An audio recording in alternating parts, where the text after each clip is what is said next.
Bonjour, j'espère que vous allez bien. Alors, ce dimanche, j'aimerais partager avec nous une petite inspiration que le Seigneur a placée dans mon cœur. Alors, nous sommes tous témoins de ce qui s'est passé au Brésil il n'y a pas très longtemps ici. Voilà, Dieu m'a demandé vraiment de parler sur ça et sur pas mal de choses.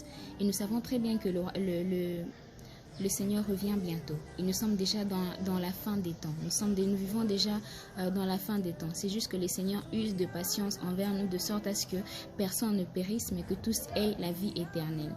Alors comme nous le savons très bien, le Seigneur revient bientôt. Alors j'aimerais réveiller un enfant de Dieu quelque part. Nous voyons tout ce qui se passe dans le monde et malheureusement nous faisons aussi partie de ceux-là qui critiquent sur les réseaux sociaux. Voilà ce qui tel a fait ci, ce qui s'est passé par-ci, par-là. Au lieu de prendre le temps dans la prière afin de veiller et prier de sorte à ce que l'ennemi ne puisse pas prendre les déçus sur nous. Ne soyons pas de ceux-là qui participent au désordre qui se passe dans le monde. Le Seigneur a besoin que tu puisses te préparer. Que tu puisses te préparer à sa rencontre. Le Seigneur revient bientôt.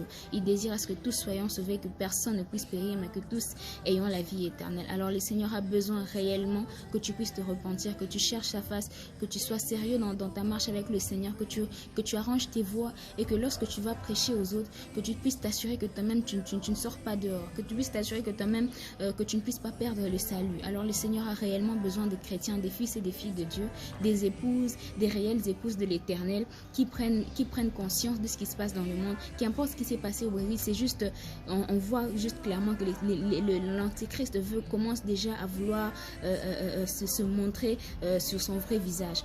Alors, ne soyons pas de ces chrétiens qui sont là en train ils sont partout à gauche, à droite.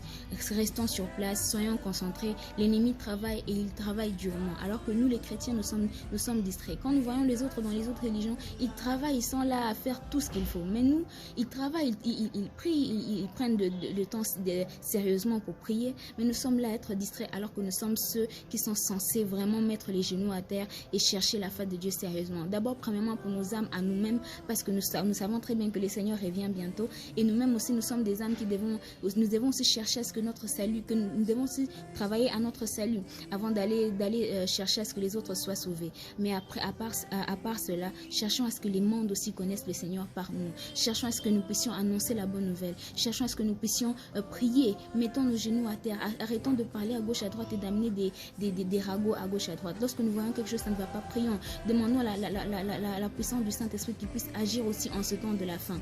En ce temps de la fin, que le Seigneur se manifeste puissamment. Si nous sommes éveillés, que nous prions et que nous cherchons réellement la face de Dieu, je crois que le Seigneur va se manifester puissamment et il saura nous faire du bien. Et il saura aussi éveiller aussi les non-chrétiens et ceux-là qui ne le connaissent pas à vraiment à le rencontrer. Vraiment, soyons de ceux-là qui travaillent pour gagner des âmes pour le royaume des cieux. Soyons vigilants, soyons vraiment concentrés, soyons des véritables disciples de l'Éternel, parce que Dieu a besoin de notre concentration. Il a besoin que nous puissions nous concentrer, de chercher sa face, désirer sa présence, demeurer dans sa présence, de sorte à ce que l'ennemi ne puisse pas nous avoir, parce qu'en ces temps de la fin, il est vraiment prêt à nous dévorer de partout. Alors ne soyons pas distraits, cherchons la face de Dieu, recommandons le monde et allons prêcher la bonne nouvelle autant que nous pouvons le faire. Le Seigneur ne manquera pas de nous bénir.